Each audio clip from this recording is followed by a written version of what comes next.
are at Shriram Rubber Products Private Limited, a legacy of innovation. Led by women, founded in 1975, Shriram Rubber Products Private Limited has grown into a leading manufacturer and exporter of high-performance rubber and polymer-based components.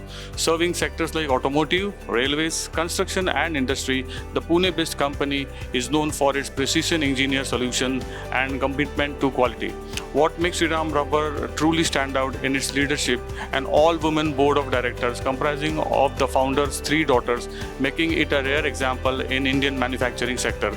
With 2 state-of-the-art plants in MIDC Bhosari and a strong focus on R&D and sustainability, the company continues to be a trusted partner for OEMs and Tier 1 suppliers both in India and globally. As we delve deeper into the story of Shriram Rubber, we look forward to insights from the inspiring leadership team that continues to drive this extraordinary journey forward. So let's hear it from the Managing Director of Shriram Rubber Private Limited, Prajakta, and the Joint Managing Director of Shriram Rubber Products Private Limited, Priya.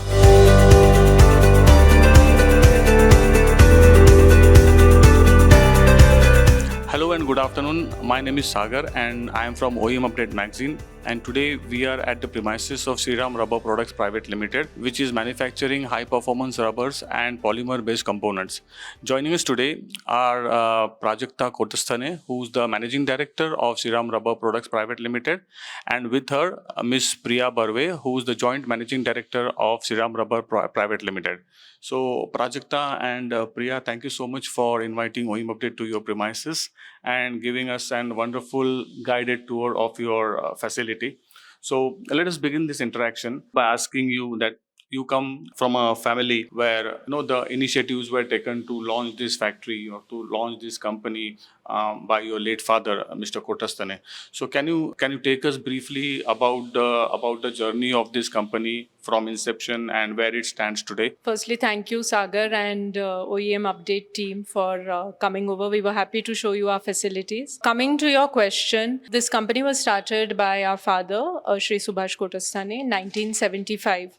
And he started it ground up with his hard work and determination. So we are Priya, me, and our elder sister Preeti, who's based in Germany. We are the fortunate second generation entrepreneurs. And like you said, with any family business, the parents, we were involved in this right since we were kids coming to the factory. So we knew who our team members are, their families. So, and there were a lot of dinner table conversations around the company growing up. Like with any parents, they were keen that the daughters also get involved. Therefore, I completed my engineering in 99. And since then, I've been involved in the business. Of course, I spent a few years outside in external companies. It's been a great journey so far. We're very fortunate to have very good customers as well as good team members supporting us. Yeah, your views on this? So, like Prajakta said, this company was founded 50 years ago by our late father, Shri Subhash Kotasthane. This year, we complete our golden jubilee. We're very proud of this fact. Being the youngest daughter, I had, completed my bachelor's and master's in computer science. I had a brief stint in Cognizant Technologies. Okay. So, this company underwent 2 expansions. One was in 2010, just before I joined. So my father at that point, asked me if I was keen to, join the business. And I said yes. And I gave up the offer from the IT company. I said yes. And since then now, I've not looked back. This is not the only facility in Pune what you have. You have 2 more facilities as well. So what is the strategic thinking behind setting up these 2 additional facilities apart from this? Like you already said, we have 2 manufacturing plants. We are catering to a lot of domestic customers and OEMs globally also. About 45% of our products are exported mainly to Europe, in Germany, in Switzerland. We are also exporting to Finland, Sweden, and UK and the US. Okay. So this is mainly, we had to enhance our manufacturing capabilities and capacity. So we felt the need because of customers' growing demands. We are supplying to a lot of companies where the applications range from gensets to automotive, locomotive, defense, aerospace, even food and dairy industry. Recently, we are also supplying to the railways. Right. So our customer base is also growing, and The business with existing customers is also seeing a lot of growth, especially post-COVID. So we felt the need of having 3 units since now 2024 was when we inaugurated the third unit, and all 3 units are operating. So, when we have these 3 units are fully functional, maybe Prajakta, you can take us through the operational challenges and opportunities in this particular 3 units. Also, you can talk, maybe take us through the technical details about these 3 units, how production is managed, what efficiencies in production you have achieved in these 3 units. Continuation to what Priya said, we are catering to a variety of sectors. We are certified for IATF 16949, which is a must for automotive and other sectors as well. With that in mind, all our processes are in-house. So as you saw during the plant tour, it starts with the key process of rubber compounding, which is all done in-house. We have an automated batch weighing system for that as well, and a fully equipped QC laboratory where we test all the properties in-house, the physical as well as the chemical properties. This is must because we are manufacturing customized critical products. So they go into applications like engines or braking systems for commercial vehicles. For example, Cummins and Knorr-Bremse are important customers, just to give you a couple of examples. So that is done in-house. We test our compounds completely in-house, post which we follow the vacuum compression molding process. That is the key process that we follow. Again, process parameters are very critical. These are defined and monitored. We follow the development process of PPAP, APQP, etc. So these are all standard processes. Additionally, we have trained team members. So I think that is very important, being not just labor intensive, but also being critical application. So they need to understand the importance of the processes. We have monthly key performance indicators or KPIs, which clearly measure and monitor the efficiency as well as the effectiveness of our processes. Also, we face various surveillance audits, certification audits, not just from certifying agencies, but also from our customers on a regular basis.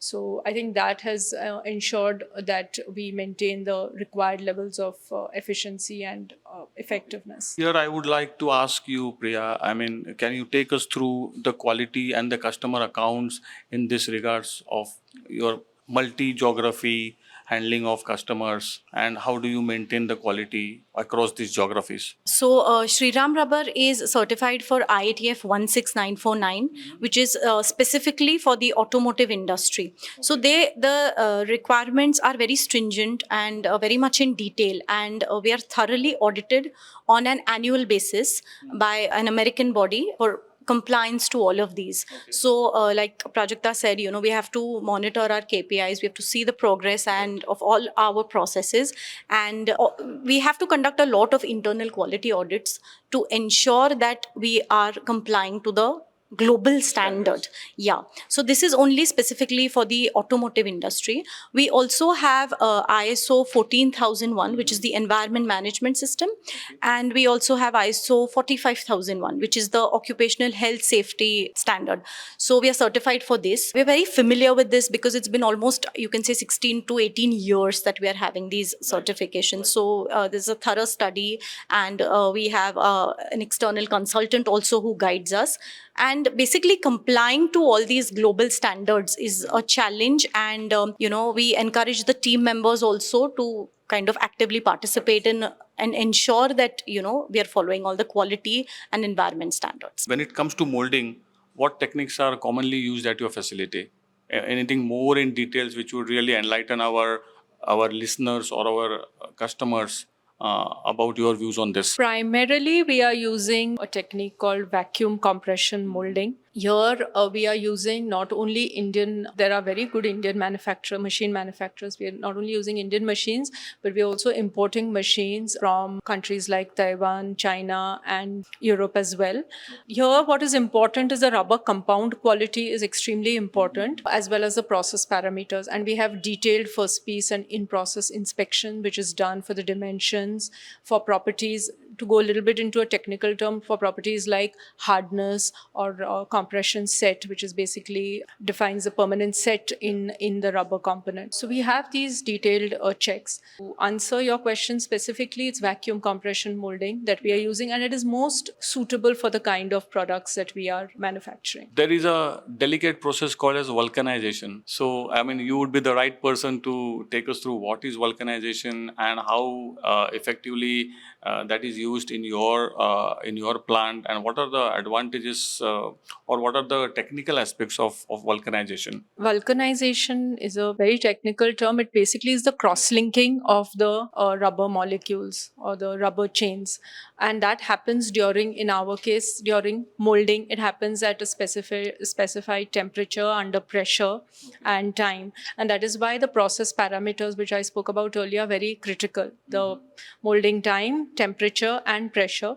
And then there are various ingredients you saw in the automatic batch weighing system. There are various ingredients, like, to name something very basic, like sulfur, or there are also accelerators, which will aid in this chemical reaction called vulcanization. That is where the cross-linking happens. That is where the product gets its shape. We also have an extrusion facility, which you saw, that is steam vulcanization. That doesn't happen under pressure like you saw in molding. There is an autoclave for it. So there are various ways in which rubber can be vulcanized. We are primarily using molding and extrusion. Certain polymers like FKM, which is commonly known as Viton or silicon, also need post-curing. There are specified time temperatures. Again, it's the chemistry of that particular elastomer. That too is followed. That is the key process. That is where the properties are achieved, and that is where the rubber component will get its shape. Post-vulcanization, it's not like plastic where it can be, again, where you can change the shape again or remelt it. That's how rubber and plastic differ. It's a thermoset rubber versus plastic, which is thermoplastic. So, before going into my next question, I would be very curious, and our viewers would be also very curious to understand what is the basic difference between the synthetic rubber which you use and the rubber which is derived from the tree. If at all you could enlighten us with that. That is a natural rubber, which you rightly said we get from trees. In India, it grows in Kerala, and then also in Southeast Asian countries like Indonesia, Malaysia. So that is primarily used for tires. We are also using natural rubber, but I would say 90% of our products are synthetically manufactured. So they are manufactured through processes called emulsion polymerization, for example. As the name suggests, is synthetically made. In India, Reliance is one of the manufacturers of synthetic rubbers. And of course, globally, we have companies like DuPont and Solvay, which manufacture a variety of synthetic rubbers. That primarily came into use during early 1940s during the World War, when natural rubber could not meet all the requirements which were needed at that period. So, for example, a rubber called polychloroprene, which is commercially known as neoprene, has very good fire resistance, which you cannot get with natural rubber. So, synthetic rubbers were developed with a reason to cater to different requirements which natural rubber cannot fulfill. You also work with OEMs where precision and performance are like non-negotiable. They give you some specifications, and they see to it that the products are delivered according to the specs, according to the precision, and according to all the quality standards which are required. So how is this process managed at your premise? That's a very important question that you ask, because we are making customized rubber products. So we get the engineering drawings and material specification from our customers. So it's a collaborative process. So once we get the drawing and the spec, which is basically material spec, means what is the rubber to be used, as well as what are the operating temperature conditions, any specific fuel resistance, chemical resistance, etc. that is needed. So we have a cross-functional team, our engineers and our lab technicians. They would go over the specification, the drawing, and we have a detailed technical feasibility review. If there are any questions, we go back to the customer. Otherwise, we will first develop a prototype sample. There's a prototype mold which is made. We develop the recipe or formulation. I explained to you the formulation, which is about 10 to 15 ingredients. It starts with choosing the right raw rubber grade and the various ingredients that would go into it, or testing it in our laboratory, ensuring the properties that the customer requires are met, and then developing a prototype sample. And then again, as per IATF, there are defined procedures, PPAP, etc., which we will follow or adhere to at the time of development. And we are fortunate, our customers have also over the years trained us, and we work very closely with them at this time, at the development time. Any further scope of embracing automation in your existing plant? Oh, yes, definitely. Like now everyone's talking about IoT and robotics. So I think in that we can definitely do better. In our rubber mix compounding, we have introduced automation. We're also looking at various quality control systems like inspection systems where we can automate it. Yes, there is definitely scope. It is quite dependent on our manpower, and we are looking at various options. But we need customized solutions. There is nothing something that is readily available. It might be, but it may not be suitable for us or our requirement.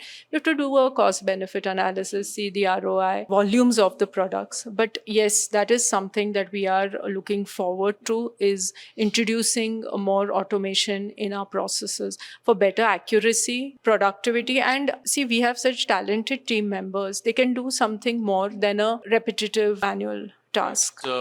Important automation is, so is sustainability.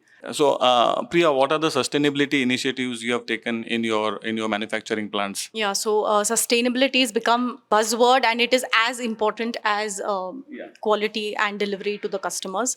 So sustainability is basically the relation between people, planet, and profit, to just sum it up that way.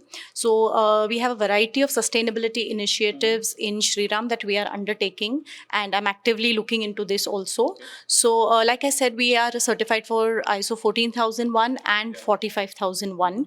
So we have operating consent from our pollution control board, where we very regularly monitor all the emissions, and we ensure that we are complying to all the limits which have been prescribed by the pollution control board. We have a very well defined safety, health and environment policy, so that is communicated to all our team members. We have a defined ERT, emergency response team. So they undergo very regular trainings on firefighting and first aid giving, and such various topics. So there are a lot of planned trainings and trainings from external agencies also, that we are very responsible when it comes to the use of materials. So our rubber compounds are REACH compliant or ROHS compliant. So we do not use any banned or restricted substances, and we give those declarations to our customers also if required. So like I said, sustainability, you can go on and on about this topic. So when it comes to being a responsible manufacturer, we're having a variety of initiatives in terms of the environment, and safety comes first. Human safety, nothing is above human safety. So we are ensuring the well-being and safety of all our employees by conducting various mock drills and undergoing trainings. So yes, a lot of initiatives that we are taking. You also underwent a rebranding exercise some months back. So what was the thinking behind that, and what is the achievement in doing so? So I think with times everyone has to upgrade, so the main thing is that, we're a 50-year-old organization. We were nearing our golden jubilee, and we felt that it was the right time to kind of, change our logo, update our website, more in terms to match the, global customers, and, we have to reach that level. So we undertook the rebranding initiative about one and a half years back, and we designed the website, the logo, and we thought we should have more visibility. So we're active on social media also, and we have acquired customers because of this rebranding also. It does make an impact on some of the customers and some of the viewers that we have. So it does make an impact, and we thought it was time to rebrand. We had to be more globally visible to cater to our customers. Yes, so we have recently done some rebranding about a year ago. So we felt it was the right time, actually. Like I said earlier, our company completed 50 years. So, we have to keep up with the global trends, and, we need to kind of stay updated also. So we thought that it was the right time to kind of rebrand, have a new logo, have a new website, brochure, and all the other assets that we have. So yeah, we just felt that it was the right time and right thing to do which is why we undertook the rebranding. Manufacturing had always been a male-dominated industry. It's also like one of the boring industries for some. As a woman entering into this domain, what were the challenges you faced and how did you steer out of this? So basically, in any professional environment, putting your company first. I mean, this is basically aligning personal effort and decision making, and this is irrespective of any gender roles. So, the goal of the company is to deliver the right products to the customer at the right time. So, male-dominated environments can be a bit challenging, especially physically, mentally, and culturally. We've been fortunate enough to not face any gender bias as such because we are, in the management roles. And this is actually more, it's not challenging, it's more of an opportunity to prove that leadership has no gender. Right. So I don't look at it as a challenge. It's more to my advantage, or, it's an opportunity to prove that women can also lead. What is the philosophy in Shriram Rubber if you have to sum up in a very short kind of a brief? To sum up Shriram Rubber in 2 or 3 words, I would say Shriram Rubber is a name that you can trust. Okay. So we have acquired our customers, domestic and global, mainly because they trust us, our team, our capabilities, and our commitment to delivering the right quality of the products. So, I said, to sum it up in very brief words, it is a name that you can trust. And we all have the same aim and the same goal of becoming, a leading supplier of rubber products globally. While always staying true to our core values, which are customer satisfaction, efficiency, effectiveness, continual improvement, teamwork, and ethics. So we aim to achieve this vision of ours while staying true to our values. Any initiatives on training and skilling? Because when we were on the shop floor today, we saw, the workers there doing their jobs very efficiently and very seamlessly. So how long it typically takes for you to, to see to it that a new worker is industry ready or the shop floor ready? What are your thoughts on this? Yeah, so basically all these activities are handled primarily by the HR. So we have, because we have a quality system in place, we have a minimum competency matrix or a minimum competency requirement. So any new candidate that joins is basically screened for all these skills. Basis that his skill matrix is prepared, and he undergoes a formal induction training process, which is very well documented, and then also on the job training process, depending on which process he is going to be working in. So we have a lot of planned trainings, an annual calendar that is there. So, and a lot of unplanned trainings also. So our HR takes the initiative, and, all the training needs are identified across all 3 plants. And the training program is prepared. Many of the trainings are, by an external agency. So depending on what the training is, across the quality management system and the safety, health and environment management system. So yes, all the systems are in place, and the HR is leading this activity. And we ensure upskilling and multi-skilling also. So, one operator should be able to do 2 to 3 tasks minimum. Yes, multitasking is a must. So should there be any need in a kind of a change of process, he should be able to do minimum 2 to 3 tasks. Yes, he should be able to do minimum 2 to 3 tasks at a time. So we have regular programs also where we decide, which operators to be chosen for multi-skilling, and this is carried out by the team. So for us, it is very inspiring that you are both the second generation entrepreneurs, striving to take the legacy of your father ahead and trying to deliver a global company with world-class products. So, but there are other inspiring entrepreneurs or budding entrepreneurs who want to actually come into the market, but they have some kind of a fear, where to start from, what to do, karu nahi karu. So what is your piece of message to these kind of budding entrepreneurs? From tips or message would be, whether you're a first generation or second generation entrepreneur, I think most importantly is hard work. That's my personal belief, is to work hard. There is no shortcut to working hard and having belief in yourself. You may have all the circumstances or external factors supporting you, but I think self-belief is very important. And to tell you frankly, growing up, many of us have self-doubts and may not have the confidence that you get as you grow older and get some experience. So hard work and belief in oneself, I think, is very important. Being persistent, all of us do face challenges. So I think being persistent is very important, irrespective of which line of work you are in. Okay, hard work, persistence. That's really the crux when you are actually starting an entrepreneurship venture. That was Prajakta and Priya speaking exclusively to OEM Update, and it is indeed an inspiring journey of both the sisters who are actually striving very hard, working very diligently to take the legacy of Shriram Rubber Products Private Limited to the next level.